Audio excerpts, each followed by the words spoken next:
In the meantime, a recent study has revealed that during the summer months, white-collar crimes are more prevalent in Jamaica. So who are the main perpetrators, males or females?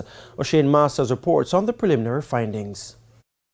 Fraud at financial institutions and investment firms are seemingly becoming a commonplace in recent times, with women as the main perpetrators.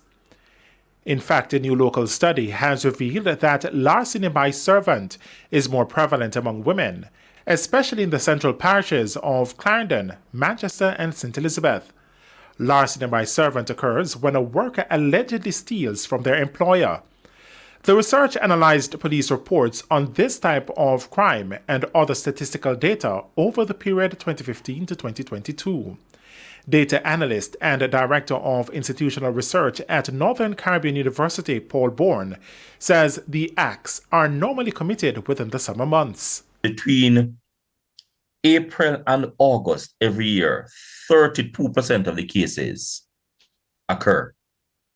So one can sort of begin to sort of extrapolate from the data that something is going on in the summer where people are actually wanting to embezzle cash and other resources, whatever purpose, come September. And we somewhat have an idea of what that is happening.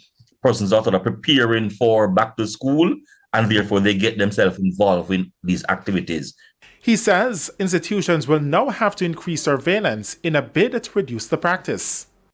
So it means that all business individuals need to start maybe doing lie detector tests or running fingerprints or asking the police for assistance, because people are just downrightly stealing from you.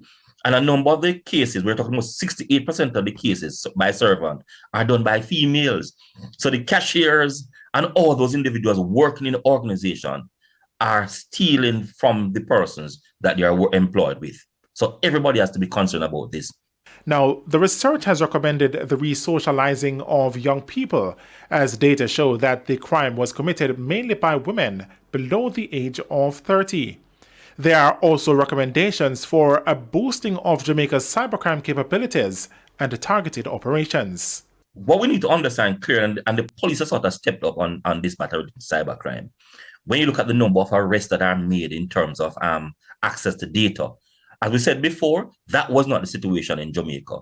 And the police are putting in place measures as a result of even what we're doing long before today.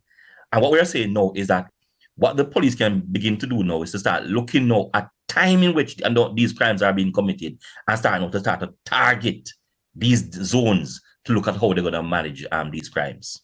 The findings of the research, which was done in conjunction with the Jamaica Constabulary Force, JCF, are expected to be released soon. O'Shane Masters, TVJ News.